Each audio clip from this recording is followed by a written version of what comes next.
નમસ્કાર દોસ્તો, world in box પર આપનું સ્વાગત છે. મિશન વિજયપથ એટલે કે અગત્યના કરંટ અફેર્સ લેક્ચર શ્રેણીમાં આજે 39માં લેક્ચર્સમાં આપણે પહોંચ્યા છીએ અને આજના લેક્ચરમાં 3 મહત્વપૂર્ણ ટોપિક ઉપર ચર્ચા થશે. દિવસે ને દિવસે કરંટ અફેર્સના ક્વેશ્ચન્સનું ભારણ વધી રહ્યું છે. કરંટ અફેર્સના ક્વેશ્ચન્સ ડિટેલમાં જઈ રહ્યા છે. વધુ ચોકસાઈપૂર્વકનું વાંચન અને રિવિઝન અત્યંત આવશ્યક છે અત્યારની કરંટ અફેર્સની જે સ્થિતિઓ છે તેને ધ્યાને રાખીને. તાજેતરમાં જ એસીએફની પ્રિલિમ્સ પરીક્ષા પૂર્ણ થઈ, એમાં પણ કરંટ અફેર્સનો સારો એવો પ્રભાવ રહ્યો છે. કરંટ અફેર્સ એટલે તેમાં આંતરરાષ્ટ્રીય સંબંધો, અર્થવ્યવસ્થા, પર્યાવરણના મુદ્દાઓ, સાયન્સ ટેકનોલોજી આવી વિવિધ વિષયોનો સમાવેશ થાય. હવે કલ્ચરના પ્રશ્નોમાં પણ કરંટ અફેર્સ ઝળકવા લાગ્યું છે. આ ઉપરાંત દેશની રાજનીતિ, સરકારી નીતિઓ, કાર્યક્રમ એટલે કે જાહેર વહીવટના મુદ્દાઓ ઉપર પણ કરંટ અફેર્સનો પ્રભાવ પડે છે. તો એવા વિદ્યાર્થીઓ કે જેમને કોઈ પણ સ્થિતિમાં મહેનત કરીને પાસ થવું જ છે, એ આ વિષયમાં ચૂક નહીં કરી શકે. કારણ કે દોસ્તો, આ આખા ટોપિક એવા છે કે જે પરીક્ષા નજીક હોય અને એ સમયે તમે તૈયાર કરશો તો નહીં થાય. પરીક્ષા નજીક હોય ત્યારે માત્ર તેનું એકવાર રિવિઝન થશે, પણ પહેલેથી તમે ભણશો તો પહોંચી નહીં શકો. એટલે આ બધી અગત્યતાને જે ધ્યાનમાં રાખે છે એવા મિત્રો માટે મારા આ લેક્ચર્સ ખૂબ ઉપયોગી સાબિત થશે. આજના લેક્ચર્સના જે મુખ્ય 3 ટોપિક છે એને પહેલાં સમજવાનો પ્રયત્ન કરો. એક આંતરરાષ્ટ્રીય સંગઠન છે, આંતર સરકારી સંગઠન બ્રિક્સ, કે જેની અંદર ટોટલ 11 દેશો અત્યારના સમયે કાર્યરત છે. આ બ્રિક્સ સંગઠન દ્વારા વર્ષ 2015માં એક નાણાકીય સંસ્થા ઊભી કરવામાં આવેલી છે જે આંતરરાષ્ટ્રીય સ્તર ઉપર કામ કરે છે. એ સંસ્થાનું નામ છે એનડીબી એટલે કે ન્યૂ ડેવલપમેન્ટ બેંક. તાજેતરમાં એક દેશ ન્યૂ ડેવલપમેન્ટ બેંકમાં સદસ્યતા પ્રાપ્ત કર્યો એટલે કરંટમાં છે, એને ધ્યાને રાખવું પડશે. શાંગ્રીલા ડાયલોગ પણ આંતરરાષ્ટ્રીય સ્તરની ઘટના છે. સુરક્ષા સંબંધી બાબતો ઉપર ચર્ચા કરવા માટે દર વર્ષે આ મીટિંગ થાય છે, એને શાંગ્રીલા ડાયલોગ કહેવાય. સિંગાપોર દેશમાં શાંગ્રીલા હોટલમાં તેના સેશન્સ આયોજિત થવાને લીધે એને શાંગ્રીલા ડાયલોગ કહેવાય. WHO વર્લ્ડ હેલ્થ ઓર્ગેનાઇઝેશન દ્વારા તમાકુનો જે પ્રભાવ વધે છે એને ઘટાડવા માટે, એની ડિમાન્ડ ઓછી થાય એ હેતુથી એમપાવર નામનું 6 અગત્યના ઘટકો ધરાવતું એક આખું તંત્ર 2008થી અમલમાં મુકાયેલું છે. એને આપણે ચર્ચામાં એટલે લેશું કારણ કે 31મી મેને આંતરરાષ્ટ્રીય સ્તર ઉપર નો ટોબેકો ડે તરીકે આપણે ઉજવતા હોઈએ છીએ. તો સૌથી પહેલાં આપણે ન્યૂ ડેવલપમેન્ટ બેંકની વાત કરવી છે. હવે જો દોસ્તો, જ્યારે મારે ન્યૂ ડેવલપમેન્ટ બેંક વિશે વાત કરવી હોય, જે એક પ્રકારની નાણાકીય સંસ્થા છે જે આર્થિક રીતે થોડા પછાત દેશો, ઉભરતી અર્થવ્યવસ્થાઓ હોય, વિકાસશીલ દેશો હોય, એમને વિવિધ પ્રકારના સસ્ટેનેબલ ડેવલપમેન્ટ ગોલ્સના પ્રોજેક્ટ્સ માટે એ નાણાકીય મદદ કરે છે. તો જ્યારે મારે એનડીબી વિશે વાત કરવી હોય તો મારે સૌથી પહેલાં એનડીબી રચનારા લોકો કોણ છે, કઈ સંસ્થા એનડીબી રચી, તેને ધ્યાને રાખવી પડે. તો ન્યૂ ડેવલપમેન્ટ બેંક એ બ્રિક્સનું આયોજન છે. હોશિયાર વિદ્યાર્થી, અહીંયા ઈશારો કાફી છે કે ભાઈ ન્યૂ ડેવલપમેન્ટ બેંક કઈ સંસ્થાની પ્રોડક્ટ છે, તો ખ્યાલ આવવો જોઈએ બ્રિક્સની પ્રોડક્ટ છે. G20ની નથી, યુનાઇટેડ નેશનની પણ નથી, બરાબર. તો હવે આ બ્રિક્સ નામની સંસ્થા એટલે શું? તો કે ભાઈ બ્રિક્સ નામની સંસ્થા છે મિત્રો, એ બેઝિકલી 5 દેશોએ શરૂ કરેલી સંસ્થા છે. એક સંગઠન છે. સંગઠન છે એટલે કે આંતર સરકારી સંગઠન છે, જે 5 દેશોમાં 5 દેશોના નામ ઉપરથી ટૂંકા અક્ષરથી આપણે બ્રિક્સ બોલીએ છીએ. એ 5 દેશો કોણ? તો કે ભાઈ બ્રાઝિલ, રશિયા, ભારત, ચીન અને સાઉથ આફ્રિકા. 2009ના વર્ષમાં આ સંગઠનની રચના થઈ. તારીખ સાથે જો યાદ રાખવું હોય તો 16 જૂન 2009. બ્રિક્સ સંગઠનનું હેડક્વાર્ટર ક્યાં છે? તો એ ચાઇનામાં છે, શાંઘાઈમાં છે. આ બાબત ધ્યાને રાખવી. ચીન શાંઘાઈમાં તેનું હેડક્વાર્ટર છે. શરૂઆત થઈ મિત્રો ત્યારે 5 દેશો છે, પણ અત્યારે જ્યારે હું 2025ના જૂન મહિનાની શરૂઆતમાં આ વાત કરી રહ્યો છું ત્યારે તેમાં ટોટલ 11 દેશો છે. એનો મતલબ શું થાય કે 5 સંસ્થાપક દેશો વત્તા 6 નવા દેશો.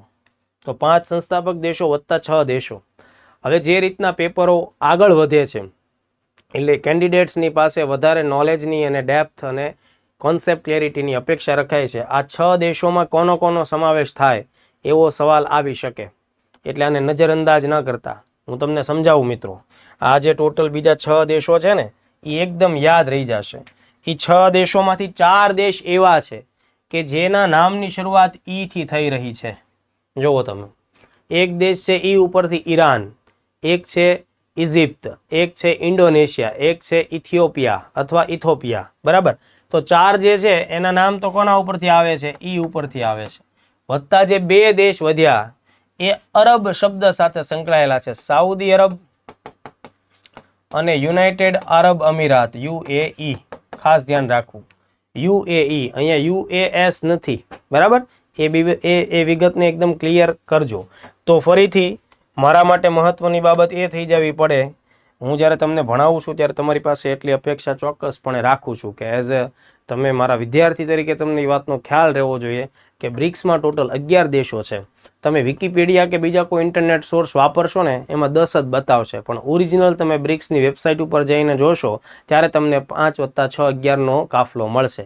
ફરીથી એ 6માં કોનો સમાવેશ થાય? તો કે ઈ નામથી ચાલુ થતા હોય એવા 4 છે. મૂંઝાતા જ નહીં. જો આવો વિધાનમાં આવશે અથવા તો જોડકામાં આવી જશે તો ગભરાયા વગર જવાબ આપજો. બરાબર. તો ઈ ઉપરથી કોણ છે? ઈરાન છે. ખાસ ધ્યાન રાખવું, ઈરાક નથી, ઈરાન છે. એટલે કન્ફ્યુઝનનો મુદ્દો ત્યાં થાય. ઇન્ડોનેશિયા છે, ઇજિપ્ત છે, ઇથિયોપિયા છે, સાઉદી અરેબિયા છે અને યુનાઇટેડ અરબ અમીરાત છે. તો આ લોકો એટલે બ્રિક્સ. હવે આનાથી આગળ જ્યારે એ લોકોએ અહેસાસ કર્યો, મહેસૂસ કર્યું કે વિશ્વની અંદર નાણાકીય સંસ્થાઓમાં વિશ્વ બેંક અને ઇન્ટરનેશનલ મોનિટરી ફંડનો સમાવેશ થાય, તો આ બધી સંસ્થાઓ અમેરિકાથી પ્રેરિત છે. તો એ જરૂરિયાત મુજબ વિકાસશીલ દેશોને કે ઉભરતી અર્થવ્યવસ્થાઓને નાણાં પૂરા પાડવામાં કંઈક ને કંઈક ભેદભાવ કરતી હોય, કંઈક ને કંઈક વારોતારો કરતી હોય. એટલે નાના દેશો, ગરીબ દેશો, ઓછી આવક ધરાવતા દેશો કે ઉભરતી અર્થવ્યવસ્થાના દેશોની જે નાણાકીય જરૂરિયાત છે એ સંપૂર્ણપણે આ ટ્રેડિશનલ સંસ્થાઓ, વિશ્વ બેંક, IMF જેવી સંસ્થાઓ પૂરી નથી પાડી શકતી. એ હેતુથી આ 5 દેશોએ એક નવો ઓપ્શન ખુલ્લો મૂક્યો કે ભાઈ આપણે એક એવી બેંક બનાવીએ કે જે ઉભરતી અર્થવ્યવસ્થાઓના અગત્યના વિકાસલક્ષી, સતત અને ટકાઉ વિકાસલક્ષી પ્રોજેક્ટ્સને આપણે બેકઅપ આપીએ, નાણાકીય મદદ કરીએ. આ હેતુથી મતલબ કે વિશ્વમાં અમેરિકાનો પ્રભાવ જે છે એને થોડો ધીમો પાડવા એમ કહી શકાય કે વિશ્વ બેંક કે IMFની વારાતારાવાળી નીતિઓને કંઈક બાયપાસ કરવા એક નવી સંસ્થાનું સર્જન થાય. તો એ સંસ્થા એટલે ન્યૂ ડેવલપમેન્ટ બેંક, NDB. બ્રિક્સના દેશોએ સાથે મળીને નક્કી કર્યું. હવે અહીંયાથી સવાલો નીકળે, સીધો ક્વેશ્ચન નીકળે કે ભાઈ NDB કયા વર્ષે રચાણું? 2015. 2015માં રચાણું. આ વર્ષે NDB વિશેષ મહત્વ એટલે ધરાવે કે ભાઈ આ વર્ષ એટલે 2025માં NDBના કેટલા વર્ષ પૂરા થયા? 10 વર્ષ પૂરા થયા. એટલે 10 વર્ષ પૂરા થતા હોય તો સ્વાભાવિક છે કે ભાઈ બ્રિક્સ દેશો સાથે મળીને તેની ઉજવણી કરશે. એટલે એ કોઈ ને કોઈ કારણોસર આંતરરાષ્ટ્રીય સ્તર ઉપર મીડિયામાં ચર્ચામાં તો રહેશે જ. એટલા માટે કરંટ અફેર્સનો ખાસ એકદમ અગત્યનો ગાઢ પ્રશ્ન બને. તો આ બાબતનું ગંભીર મહત્વ છે, એને ભૂલશો નહીં. બરાબર. આનું હેડક્વાર્ટર પૂછાય તો શાંઘાઈ ચાઇનામાં આવેલું છે. એ પણ તમારે ધ્યાને રાખવું. ઓપ્શનમાં દિલ્હી અથવા રશિયાનું કોઈ સિટી કે બ્રાઝિલનું સિટી આપે તો ખાસ ધ્યાન રાખજો, મુખ્યાલય એનું હેડક્વાર્ટર ક્યાં છે? શાંઘાઈમાં છે. અને બીજા કયા નામથી આપણે ઓળખીએ? ન્યૂ ડેવલપમેન્ટ બેંક અન્ય બ્રિક્સ ડેવલપમેન્ટ બેંકના નામથી પણ ઓળખાય છે. તો આવું પણ ધ્યાને રાખવું. ભારતના જ બેન્કિંગ સેક્ટરના અર્થશાસ્ત્રી KV કામત સાહેબ આ બેંકના સૌ પ્રથમ અધ્યક્ષ રહી ચૂક્યા છે. આ વિગતો તમારા માટે મહત્વની છે પરીક્ષા માટે. હવે KV કામત સાહેબ વિશે એટલું જ ધ્યાન રાખો કે KV કામત સાહેબ NDBના સૌથી પહેલા પ્રેસિડેન્ટ હતા. KV કામત સાહેબનું વિકિપીડિયા ન કરશો. બરાબર. તમારી પાસે ટાઈમ ઓછો જ છે. 10 મહિનામાં તમારે અગત્યની 4 ફિલ્મ્સ હેન્ડલ કરવાની છે. એટલે જેટલું અહીંયાથી કહીએ એને ધ્યાને રાખજો.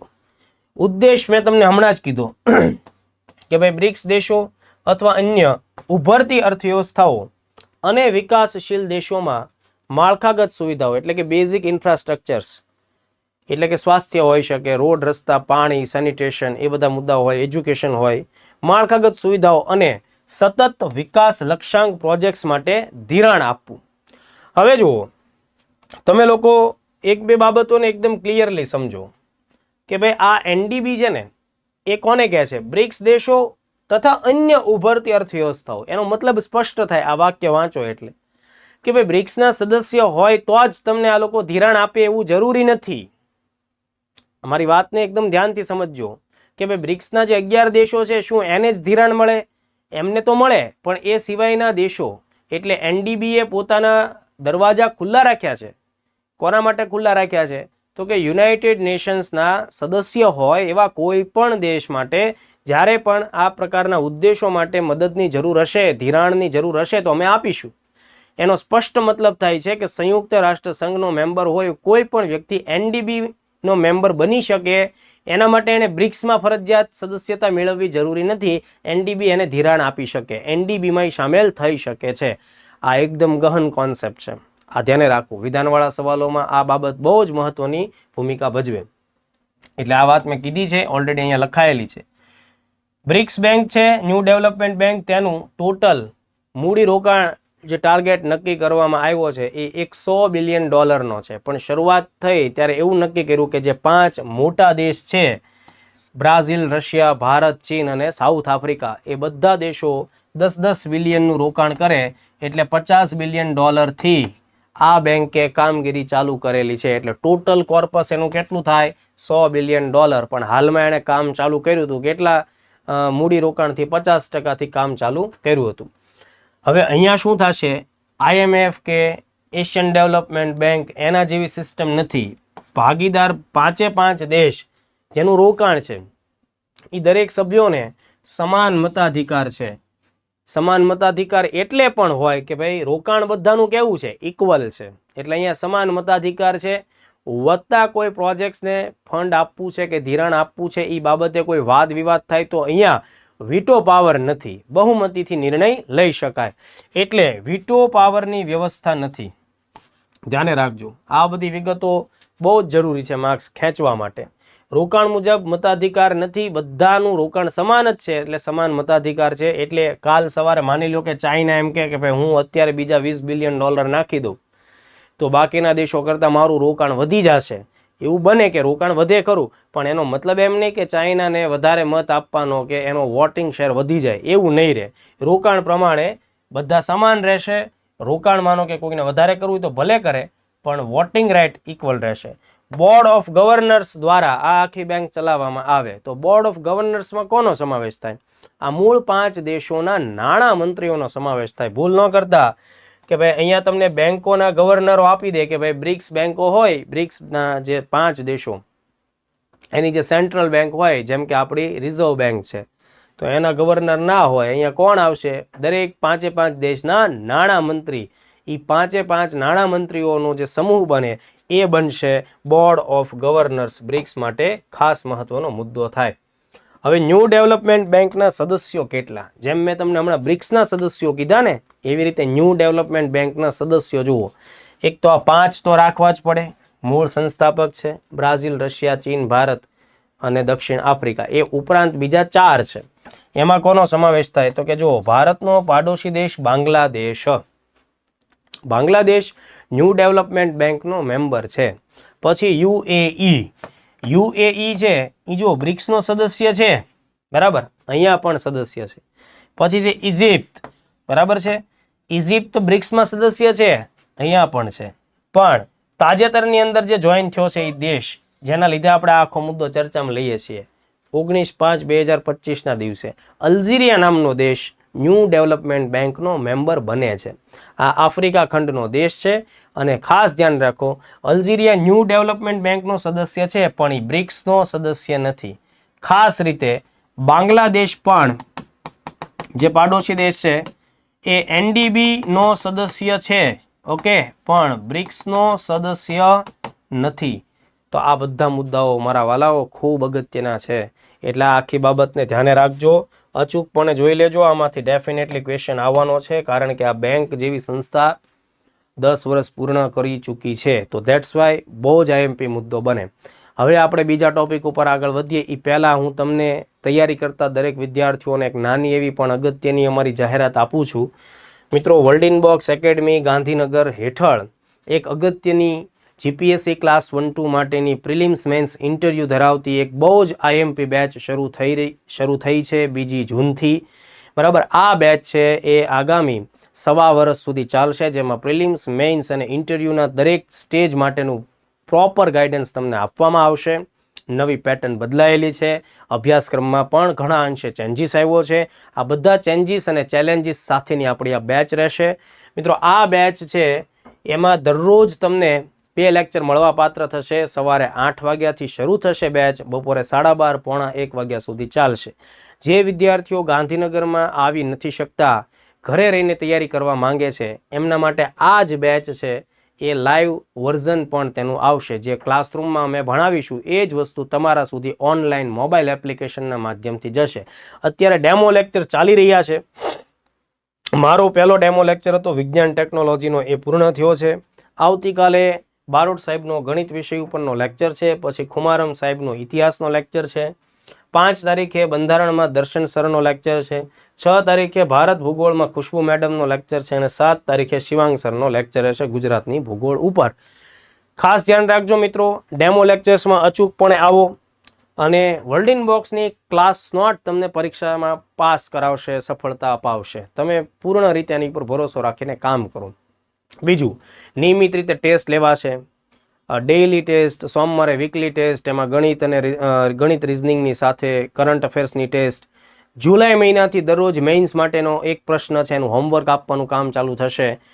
ફેબ્રુઆરી 2024ને ધ્યાને રાખીને તમારો પ્રિલિમ્સનો કોર્સ મેઇન્સના એંગલની સાથે પૂર્ણ થશે. એપ્રિલ મહિનામાં તમારી પ્રિલિમ્સ છે. પ્રિલિમ્સ પૂરી કરો એટલે મે, જૂન, જુલાઈ, ઓગસ્ટ 4 મહિના લગાતાર મેઇન્સની કામગીરી ચાલશે. સપ્ટેમ્બરમાં તમારી મેઇન્સ આવશે. આ પ્લાનિંગ સાથે આપણા બેચ ચલાવવાની છે.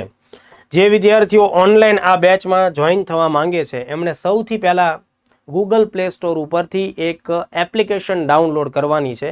આ એપ્લિકેશન તમે એન્ડ્રોઈડ અથવા iOS બંનેમાં વાપરી શકો છો. એ જે છે એ એપનું નામ છે world in box my class application. જેવી તમે આ એપ્લિકેશન ઇન્સ્ટોલ કરશો દોસ્તો, એટલે તરત જ તેના ફ્રન્ટમાં જ આપણી આ સ્વરાજ બેચનું નામ આવી જશે. સ્વરાજ બેચમાં 2 વર્ષ સુધી તમને તમામ લેક્ચર્સ રેકોર્ડેડ અવસ્થામાં ઉપલબ્ધ રહેવાના જ છે. જેમ જેમ અહીંયા લેક્ચર લેવાતા જશે તમે લાઈવ જોઈન થઈ શકશો. અથવા તમે કોઈ કારણોસર લાઈવ નથી એ દિવસે હાજર રહેતા તો રેકોર્ડેડ સ્વરૂપે પણ તમારી એપમાં એ રહેશે. ટેસ્ટો પણ ઓનલાઈન એમાં તમને મળવાપાત્ર થશે. મટીરિયલ ફિઝિકલ સ્વરૂપમાં અહીંયાથી અમારી એકેડમી ઉપરથી તમને તમારા નિવાસસ્થાને મોકલી આપવામાં આવશે. વધુ વિગત માટે તમે લોકો 7575061818 આ નંબર ઉપર કોલ કરી શકો છો. Thank you. હવે આપણે એનાથી આગળના મુદ્દા ઉપર જઈએ. બીજો ટોપિક 39.2 નંબરનો ટોપિક છે મિત્રો. તો 31 મે, 1 જૂન, 2 જૂન આ સમયગાળાની આસપાસમાં સિંગાપુર ખાતે શાંગ્રીલા હોટેલ ખાતે એક અગત્યની સુરક્ષા બાબતોને ધ્યાનમાં રાખીને મીટિંગ થઈ. આ વાર્ષિક મીટિંગ છે જે જનરલી મેના છેલ્લા 1 કે 2 દિવસોમાં શરૂ થતી હોય અને જૂનના 1 કે 2 દિવસ સુધી ચાલતી હોય. તો ભારત તરફથી CDS અનિલ ચૌહાણ સાહેબ શાંગ્રીલા ડાયલોગમાં ભાગ લેવા માટે નીકળ્યા હતા અને એમણે ઘણા બધા મુદ્દાઓની ચર્ચાઓ કરી છે. તો આ શાંગ્રીલા ડાયલોગ 2025 તમારા કરંટ અફેર્સમાં અગત્યનો રોલ ભજવશે. શાંગ્રીલાની જ્યારે હું વાત કરું ત્યારે ભારતના રાયસીના ડાયલોગ અને જર્મનીના મ્યુનિક ડાયલોગ વિશે પણ આજ આપણે વાત કરવાની છે. આ બધું જ એક જ થીમ એટલે કે સુરક્ષા સાથે સંબંધિત મુદ્દાઓ છે. તો આ શાંગ્રીલા ડાયલોગ છે એ એશિયા પેસિફિક વિસ્તારનું એક ખૂબ અગત્યનું સિક્યુરિટી ફોરમ એટલે કે સુરક્ષા મંચ છે. આ એક એવું પ્લેટફોર્મ છે, એક એવી મીટિંગ છે કે જેમાં એશિયા પેસિફિક પ્રાંતના સુરક્ષા સંબંધિત મુદ્દાઓની ચર્ચાઓ થાય છે. જો કોઈ દેશ વચ્ચે સીમા વિવાદો હોય તો તેના માટે ચર્ચાઓ થાય છે. આતંકવાદ અને સાયબર ક્રાઇમ જેવા મુદ્દાઓની પણ ચર્ચા થાય છે. ધીમે ધીમે હવે તો પર્યાવરણના મુદ્દાઓની ચર્ચાઓ પણ આમાં થવા લાગી છે. દર વર્ષે આ આયોજન થાય છે, એ બાબત આપણા માટે બહુ અગત્યની છે. વાર્ષિક આયોજન. દેશ તમને ખાસ પૂછી શકાય સિંગાપુર. શાંગ્રીલા હોટેલ ખાતે થતું હોવાને લીધે તેનું નામ શાંગ્રીલા ડાયલોગ રાખવામાં આવેલું છે. કેટલાક ન્યૂઝ પ્લેટફોર્મ્સ પર આ આખી મીટિંગ માટે આવો શબ્દ પણ વપરાય છે કે એશિયાઝ પ્રીમિયર ડિફેન્સ સમિટ. એશિયાની સૌથી મોટી રક્ષા સમિટ એટલે કે સંમેલન છે એવું પણ કહેવાય. કોમ્પિટિટિવ એક્ઝામના દ્રષ્ટિકોણથી યાદ રાખો 23 વર્ષ પહેલા 2002ના વર્ષમાં શાંગ્રીલા ડાયલોગની શરૂઆત થયેલી છે. આરંભ ક્યારે થયો? 2002માં. આ મુદ્દો ન ભૂલતા, આ બહુ જ આઈએમપી વિગત છે. 2002માં થયો અને 2025માં એટલે કે તાજેતરમાં હમણાં જે બેઠક થઈ એનો ક્રમ તમે ખાસ યાદ રાખો. 22મી બેઠક થઈ, બરાબર, 22nd 22મી બેઠક થઈ. આવું બધું જ નાનું નાનું આઈએમપી છે એને પકડવાનું છે. તો હોશિયાર વિદ્યાર્થીને કહેવાની જરૂર નથી કે આનું આરંભનું વર્ષ 2002 એક્ઝામ માટે મોસ્ટ આઈએમપી આ વર્ષની જે ક્રમ છે એ 22મી બેઠક છે. હવે એનાથી પણ વિશેષ મહત્વનો સવાલ એ કે ભાઈ આ બેઠકનું આયોજન કરે છે કોણ? તો એના માટે યુકે સ્થિત એક અગત્યની સંસ્થા છે, એક થિંક ટેન્ક સંસ્થા છે, બૌદ્ધિક માણસોનું એક સંગઠન છે જેનું નામ છે international institute for strategic studies. બરાબર, આ મુદ્દો ન ભૂલતા દોસ્તો. IISS international institute for strategic studies એ ક્યાં આવેલી છે? લંડન યુકે ખાતે, વત્તા સિંગાપોરનું જે રક્ષા વિભાગ છે એ બંને સાથે મળીને કામ કરે. પણ હું તમને હજી તે કહું છું, આ આઈએમપી ક્વેશ્ચન છે. સીધો સવાલ પૂછાય, શાંગ્રીલા ડાયલોગનું આયોજન કઈ સંસ્થા કરે? એટલે IISS ન ભૂલતા, એ યાદ રાખજો, International institute for strategic Studies. ભાગ લેનારાઓમાં કોનો સમાવેશ થાય? તો કે ભાઈ એશિયા પ્રશાંત ક્ષેત્રના અગત્યના દેશો, જેમાં ચીન, Japan, Australia, New Zealand, Bharat, ASEAN દેશોનો સમૂહ. બરાબર, આ બધાના રક્ષામંત્રીઓ આવી શકે, વત્તા આર્મીના જે મુખ્ય અધિકારીઓ હોય આવી શકે, NGO જે સંસ્થા હોય આ ફિલ્ડમાં કામ કરતી હોય, પ્રેસના માણસો, આ બધા લોકો આમાં ભાગ લેતા હોય છે. તો આટલા ફેક્ટ્સ તમે લોકો ખાસ ધ્યાને રાખો.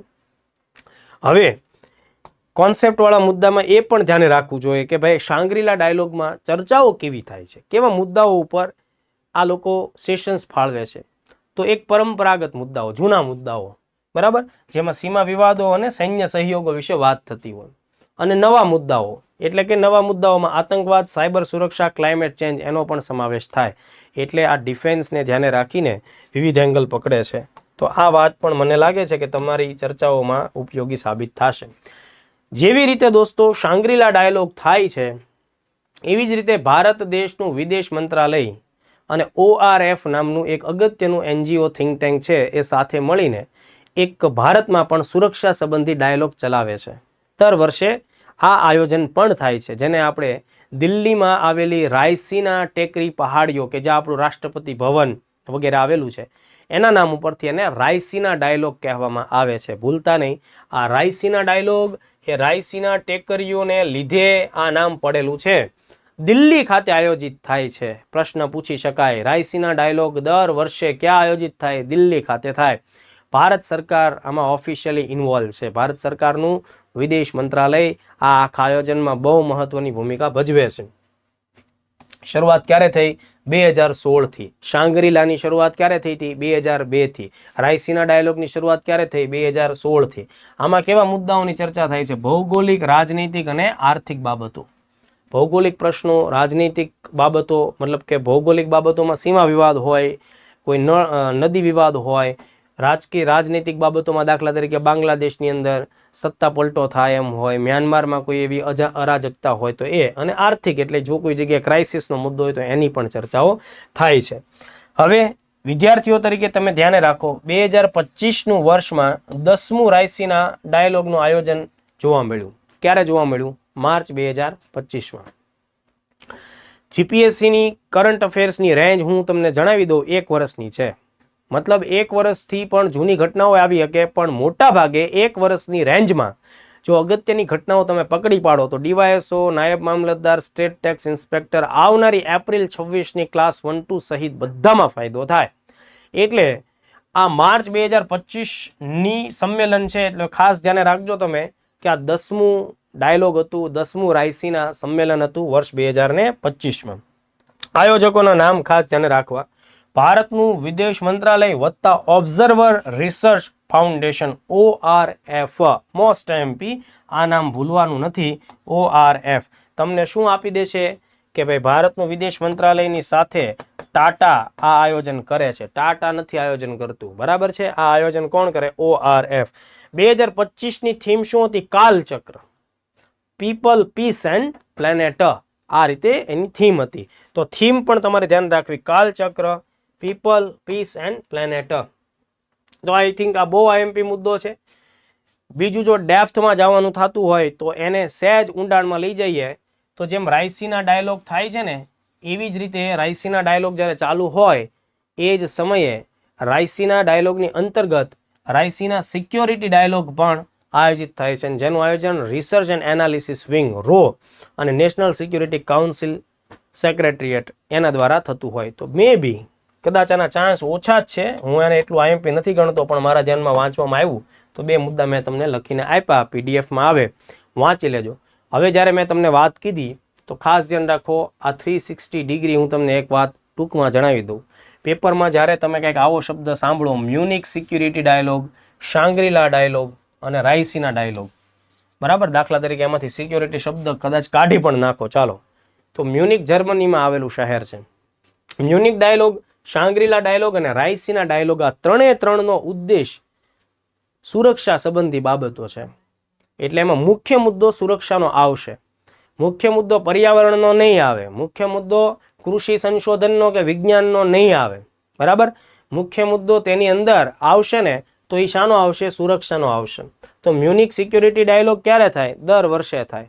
આ 3 વાર્ષિક ધોરણે થાય, એટલે તમે ગમે ત્યારે તૈયારી કરતા હો, આ વાર્ષિક કરંટ અફેર્સમાં આવી જ જાય. એટલે આ વર્ષે આવશે એમ નહીં, આવતા વર્ષે પણ હોય અને પાછલા વર્ષે પણ આ ઘટનાઓ ઘટી હોય. તો 2025માં ત્રણેયનું આયોજન થઈ ગયું.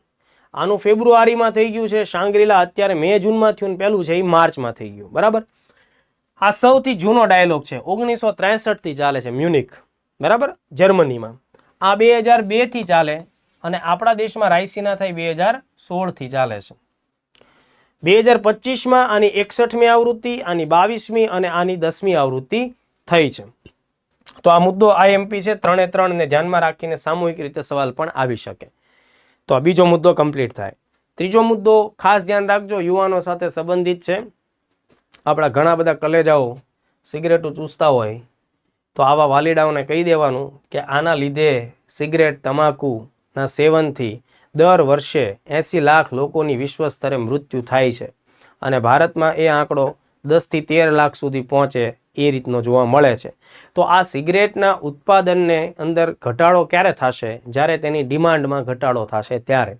એને ધ્યાનમાં રાખીને વર્લ્ડ હેલ્થ ઓર્ગેનાઇઝેશન WHO દ્વારા 2008માં એક તંત્ર ઊભું કરવામાં આવેલું એમ્પાવર, આપણે એની ચર્ચા કરવી છે અને એક અગત્યની એમણે સમજૂતી પણ કરી છે, એને ધ્યાનમાં રાખીશું. કારણ કે 31મી મેને ઇન્ટરનેશનલ લેવલ ઉપર નો ટોબેકો દિવસ તરીકે ઉજવવામાં આવતો હોય છે, જેનો ઉદ્દેશ્ય જ હોય છે કે તમાકુનો સેવનમાં ઘટાડો કરો, તમાકુના સેવનને પ્રતિબંધિત કરો. તો ખાસ ધ્યાન રાખજો, WHO જે છે એણે ઓલરેડી ભૂતકાળના સમયની અંદર એક સમજૂતી તૈયાર કરેલી છે, ફ્રેમવર્ક કોન્વેન્શન. તો આ ફ્રેમવર્ક કોન્વેન્શન શાનું છે? Framework convention on tobacco control. Tobacco, તમાકુ ઉપર નિયંત્રણ આવે એ અંગેનું આ કોન્વેન્શન છે. આ કોન્વેન્શન ક્યારે તૈયાર થયું? ધ્યાન આપો, આ કોન્વેન્શન 2003માં તૈયાર થયું અને આ સમજૂતી 2005માં લાગુ થઈ. 180 જેટલા દેશોએ તમાકુના સેવનને ઘટાડવા અંગે પોતે તૈયાર છે, પોતે એના માટે એક્શન લેવા તૈયાર છે. આ પ્રકારની બાંહેધરી વર્લ્ડ હેલ્થ ઓર્ગેનાઇઝેશનને આપે, કારણ કે આ મુદ્દો ઘણો ગંભીર છે. અનેક પ્રકારના કેન્સરની બીમારીઓ તમાકુના સેવનથી થાય, તમાકુનું સેવન કરનારા વ્યક્તિથી થાય, વત્તા પરોક્ષ એટલે કે ઇનડાયરેક્ટલી જે સ્મોકિંગ થતું હોય, મતલબ કે કોઈ વ્યક્તિ સિગારેટ પીવે છે ને એનો જે ધુમાડો ઉચ્છ્વાસમાં નીકળે એ અન્ય સ્વસ્થ લોકોને પણ સ્મોક કરાવે, એટલે પેસિવ સ્મોકિંગ કહેવાય. એ પણ ગંભીર બીમારી છે. તો એને અટકાવવા માટે તમને લોકોને પરીક્ષામાં ખાસ પૂછી શકાય, ધ્યાન આપજો. Framework convention on tobacco control એ ઘડાણું ક્યારે, આ નીતિ ક્યારે ઘડાણી? 2003માં. અમલમાં ક્યારે આવી? 2005માં. અને 2008માં એને કેવી રીતે ઘડી શકાય, ઘટાડી શકાય તમાકુના સેવનને, એનું મેઝરમેન્ટ કરતું એક 6 અલગ અલગ એંગલ દર્શાવતું એક મિકેનિઝમ મૂકવામાં આવ્યું. કોઈ પણ દેશ કેટલા પ્રયત્નો કરે છે, બરાબર, એ પ્રયત્નોને માપવા માટે જે તે સરકારે શું પગલાઓ લીધા એનું મેઝરમેન્ટ કરવા માટે 6 ઘટકોનું એક તંત્ર એટલે એમ્પાવર રચવામાં આવ્યું. તો એ એમ્પાવરના આધારે જે તે દેશની નીતિઓનું મૂલ્યાંકન થાય. તો એ એમ્પાવર શું છે એ ખાસ ધ્યાન રાખજો. જો આ પૂછાય ને કે આ એમ્પાવર WHO દ્વારા 2008માં ઘડવામાં આવેલું, તૈયાર કરવામાં આવેલું તંત્ર એમ્પાવર, તો એનો મુખ્ય ઉદ્દેશ શું? તો એવું નહીં સમજવાનું કે એમ્પાવર એટલે મહિલાઓને સશક્ત કરવાની કોઈ બાબત છે અથવા બીજા કોઈ એંગલ ઉપર પણ પ્રશ્ન જઈ શકે. તો તમારે ધ્યાન રાખવાનું કે ભાઈ આનો સંબંધ તમાકુના માંગને ઘટાડો થાય, સરકારની નીતિઓ એ રીતની છે કે નહીં, ચેક કરવા માટે 6 પેરામીટર્સ વાળી બાબત છે. એમ્પાવરમાં દરેકનો એક એક શબ્દ છે એનો મિનિંગ થાય. જેમ કે તમે આટલું ડિટેલમાં યાદ ન રાખો તો બી ચાલે, પણ એમ એટલે monitoring tobacco use and prevention policies. જે તે દેશ ટોબેકો યુઝ અને એને અટકાવવા માટે જે નીતિ બનાવે છે એનું આ WHO વાળા શું કરે? મોનિટરિંગ કરે. P, protecting people from tobacco smoke, એટલે કે લોકોને તમાકુના ધુમાડાથી બચાવવા માટે સરકારે શું પગલાઓ ભર્યા છે. જેમ કે આપણા દેશમાં કોટપા એક્ટ છે 2003નો, હું સમજાવું તો એમાં જાહેરમાં સ્મોક કરવું એ ગુનો ગણાય. તો આ એ કેટેગરીનો નિર્ણય થયો કહેવાય. Offering help to quit tobacco use, તમાકુના જે લોકો બંધાણી થઈ ગયા હોય એ તમાકુ છોડવા માટે સરકાર એને શું મદદ કરે છે, એનું રિહેબ માટે શું સરકાર પાસે પ્લાન છે, એની નીતિઓનું WHO ઓબ્ઝર્વેશન કરશે. W એટલે warning about the dangers of tobacco. તમે જોતા હશો કે ભાઈ સોશિયલ મીડિયામાં, ડિજિટલ મીડિયામાં અથવા તો હોર્ડિંગ્સ વગેરેમાં તમાકુના સેવનથી જે લોકોને કેન્સર થયા હોય એમના બિહામણા દ્રશ્યો દર્શાવવામાં આવે. Pictorial warning. ઓકે, સિગારેટનું જે તમે પેકેટ ખરીદતા હો એમાં પણ એ પ્રકારની સાઇન બતાવવામાં આવે. અમુક દેશોમાં તો ટોટલી એને વ્હાઇટ જ બતાવવામાં આવે, કોઈ પિક્ટોરિયલ નહીં. કેમ? તો કે કફનની નિશાની સ્વરૂપ છે કે ભાઈ આ પીનારા માણસો છે એ વહેલામાં વહેલી તકે ક્યાં પહોંચવાના છે? કબરમાં પહોંચવાના છે. તો એ વોર્નિંગ કહેવાય. ઈ એટલે enforcing bans on tobacco advertising, promotion and sponsorship. તમાકુના આવા કોઈ ઉત્પાદનોની જાહેરાતો હોય એને પણ પ્રતિબંધિત કરતી નીતિ હોવી જોઈએ. એન્ડ આર એટલે રાઇઝિંગ ટેક્સીસ ઓન ટોબેકો. તમાકુને મોંઘી બનાવો, કદાચ એનાથી એનું સેવન ઘટશે. આ બધી બેઝિક બાબત મેં તમને કીધી. ખાસ ધ્યાન રાખો, દર વર્ષે 31 મે એવી રીતે ઉજવાય છે વર્લ્ડ નો ટોબેકો ડે. આ વખતની થીમ પણ તમે લોકો ધ્યાને રાખજો, bright products dark intentions. Products bright હોય એટલે કે એનું આખું પેકિંગ બધું જબરજસ્ત હોય. બ્રાઇટ પ્રોડક્ટ્સ દેખાવમાં વ્હાઇટ જ હોય ને મોટા ભાગે, તો કેટલીક કાળી લીલી આવતી હશે પણ સિગારેટો બધી બ્રાઇટ દેખાતી હોય. Bright products dark intentions, unmasking the appeal, એટલે આ એની થીમ છે. કોટપા એક્ટનું વર્ષ ધ્યાન રાખજો. COTPA act 2003, cigarettes and other tobacco products act COTPA 2003. તમે જાહેરમાં ધૂમ્રપાન ન કરી શકો, બરાબર. સરકારે એના બધી ગાઈડલાઇન્સ આપી છે. 18 વર્ષથી નીચેની ઉંમર ધરાવતા વ્યક્તિઓને તમે તમાકુ વેચી ન શકો. સ્કૂલ્સ હોય, બરાબર, તો એનાથી 100 યાર્ડના વિસ્તારમાં તમે તમાકુનું વેચાણ ન કરી શકો. આવી ઘણી બધી બાબતોનો સમાવેશ આમાં થાય છે. કર્ણાટક તમાકુને અટકાવવા માટે સ્ટ્રિક્ટ પગલાઓ લેવામાં દેશભરમાં જાણીતું રાજ્ય છે, એટલે આ પણ તમારે ધ્યાન રાખવું. કર્ણાટકનું નામ એ બાબતે બહુ સ્ટ્રિક્ટ છે. તો ચાલો, આજના લેક્ચર્સમાં આપણે આટલી અગત્યની ચર્ચા કરી. આઈ થિંક કે આ વસ્તુ તમને ઉપયોગી સાબિત થશે. રેગ્યુલરલી આ લેક્ચર સિરીઝ સાથે જોડાયેલા રહેજો. તમારા મિત્રોને પણ આ લેક્ચર સિરીઝ વિશે વાત કરજો અને તમારા જે અભિપ્રાયો છે અચૂકપણે કોમેન્ટ્સમાં આપજો. નવા મુદ્દા સાથે પાછા મળીએ. જય હિન્દ, જય ભારત.